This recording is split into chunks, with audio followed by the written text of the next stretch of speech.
Now, I'm going to get to some of my favorite head coaching candidates for the Atlanta Falcons. There are five of these guys that I really, really do like that really stick out to me that could be Falcons head coaches next season. Number one is going to be Mike Tomlin. Mike Tomlin, in my opinion, is one of the best head coaches in the league. He has a ton of winning experience. He's won a Super Bowl. He embodies Atlanta, everything about it. He's got the swagger. He's somebody who takes things seriously, but is also a little bit laid back. He's someone who can get people to constantly buy into a system year after year after year. How do I know that? The guy's never had a losing season in his career as a head coach. Never. No matter how bad the Pittsburgh Steelers have been, you can always count on them to have a winning season. He needs to bring that culture. If he can bring that culture to Atlanta, a city that desperately needs it, then this team could be taking a huge step into the right direction. Now, for my second guy to get the head coaching position, a lot of people may not know this. I mentioned this in my last video. Ryan Nielsen, Falcons defensive coordinator. Why not just keep it in-house? He provided amazing energy to the defense. Why can't he do that to the offense? I'm a big believer in Ryan Nielsen, man. He did really, really good with the defense this year. The Atlanta Falcons actually had one of the better defenses in the league this season. I'm a big fan of Nielsen. I think he should definitely get a shot at the head coach position. He should definitely have an interview. Going to my third guy, Chargers offensive coordinator and former Cowboys offensive coordinator, Kellen Moore. The Atlanta Falcons need a boat of offense, no pun intended. Kellen Moore can definitely provide that. Those teams that he coached in Dallas were some of the top offenses in the NFL. And a couple years ago, his offense actually led the NFL with 31 points per game scored. That Dallas offense has been a machine.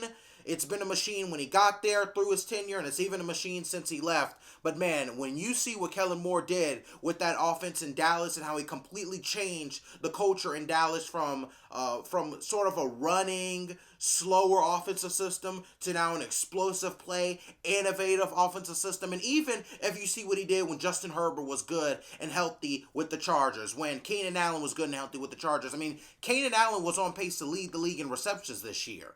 When you see what Kellen Moore does to an offense, I think it definitely has to pique your interest and try and make you say, okay, we got to give this guy a try. This guy obviously has something figured out at the offensive coordinator position, and he deserves a head coaching spot, or at least a chance at a head coaching spot in the NFL.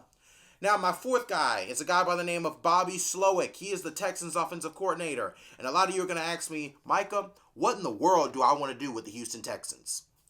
Well, I'm going to tell you, this guy is a large part of the reason why C.J. Stroud was getting MVP conversation votes earlier this season. Everybody remember that, right? When everyone's like C.J. Stroud, he could win the MVP as a rookie. He's the 100% rookie of the year. How is he not the rookie of the year? C.J. Stroud had a great year, and a lot of that is due to the innovation in that Texans offense. What Bobby Slowick was able to do with players like Tank Dell, Noah Brown, players like C.J. Stroud, that whole offense in Houston, what he was able to do definitely needs to be recognized. And in my opinion, he is one of the future innovators of a new offense, of a great offense. I mean, look at Kyle Shanahan, the Kyle Shanahan tree. Basically, you had LaFleur, you had McDaniel, two guys who are really, really, really successful as NFL head coaches. Then Slowick, a guy who is an offensive coordinator right now.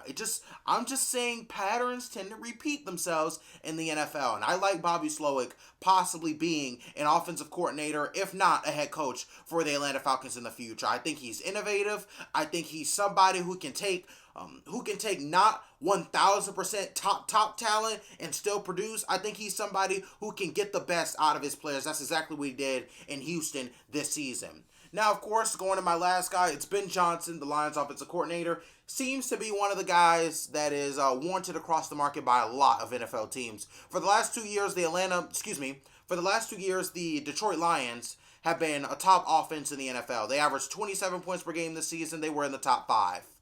Ben Johnson, he's figured something out. Once again, he has unlocked Amon-Ra St. Brown. He has unlocked another level to Jared Goff. He has unlocked the Detroit Lions as a whole. The Lions have a great coaching staff there. I would not mind Ben Johnson being a head coach here in Atlanta.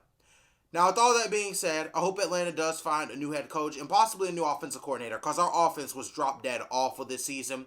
Either way, Atlanta season is over. I'm glad I could report on Atlanta with you guys during the season this year, of course. They will host and have the 8th overall pick this year. As I was talking about in my last video, they've had the 8th overall pick for the last 3 seasons. They will have the 8th overall pick this year, finishing with a 7-10 record.